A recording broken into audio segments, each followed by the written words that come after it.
মার শরীরে blood cancer ধরা পড়ে অক্টোবরের 1 তারিখ। ওই রাতেই অনেকটা জোর করে মাকে ঢাকায় নিয়ে আসি।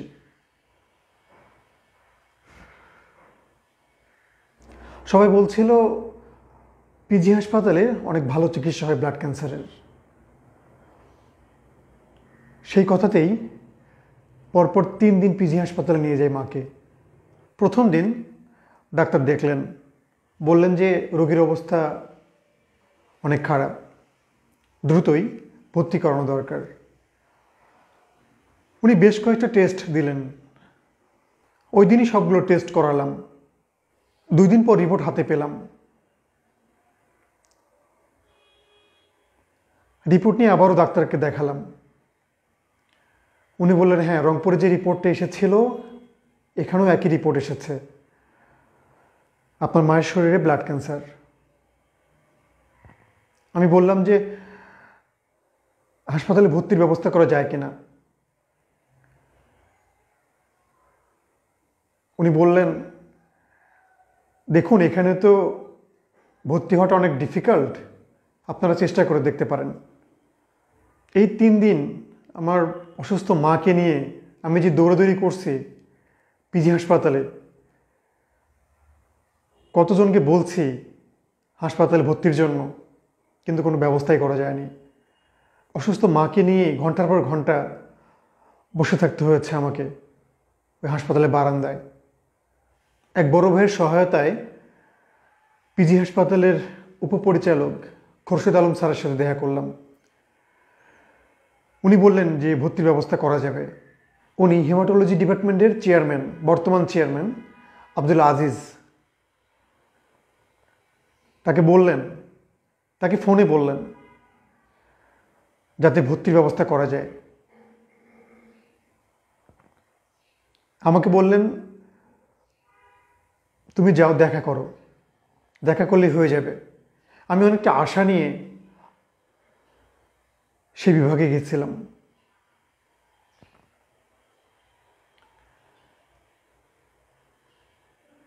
ওনার পিয়নকে বলার পরে উনি বললেন যে আপনি অপেক্ষা করেন, স্যার ডাকবে। আমি বললাম যে আপনি গিয়ে বলেন খোরশেদ স্যার আমাকে পাঠিয়েছে।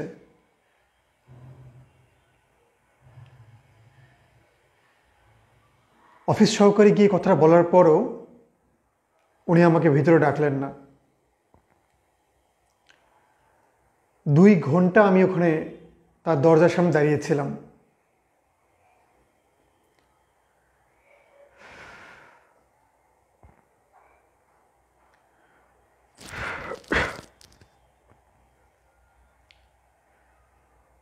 এক পর্যায়ে অনেকটা বাধ্য হয়ে নিজেকে সংবাদকর্মী পরিচয় দিলাম। আমার একটা ভিজিটিং কার্ড পাঠালাম যে আপনি এই কার্ডটা দেখিয়ে বলেন যে তার সাথে কথা বলবো। কার্ড দেওয়ার 2 মিনিটের মধ্যে আমাকে বলা হলো যে আপনার নাম্বারটা কার্ডে লিখে দিয়ে যান, আমরা আপনার সাথে যোগাযোগ করব। চেয়ারম্যান আব্দুল আজিজ এ কথাটা বলেছেন।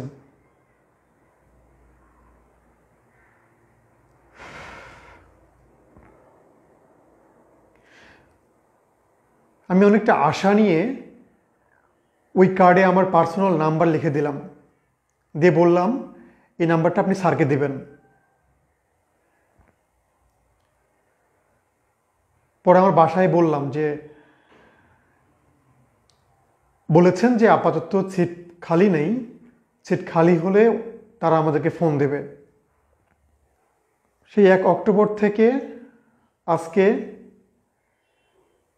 22 ডিসেম্বর, 2 মাস 22 দিন চেয়ারম্যান আব্দুল আজিজের অফিস থেকে কোনো কল আসেনি।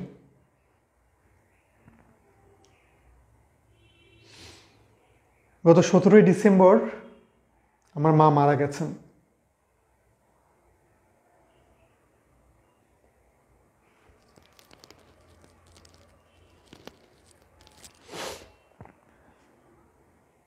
আমার একটাই শুধু জানার বিষয় যে 2 মাস 22 দিন হয়ে যাচ্ছে, ওই ওয়ার্ডে কি একটা সিটও ফাঁকা হয়নি? আব্দুল আজিজ কি একজনকেও ভর্তি করানি নতুন করে? না, ওই হাসপাতাল শুধু ভিআইপিদের জন্য, আমাদের মতো সাধারণ পাবলিকদের জন্য না? এই প্রশ্নের উত্তর কি উনি দিতে পারবেন?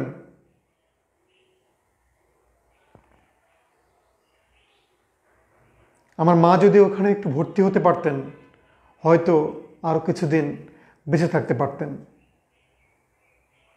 কিন্তু সেই সুযোগটি তাকে দেয়া হয়নি। একটা মিথ্যা আশ্বাস দেওয়া হয়েছিল যে আমরা ফোন করব, কিন্তু কোনো ফোন আসেনি। জানি না আব্দুল আজিজ ওই নম্বরটি দেখেছিলেন কিনা।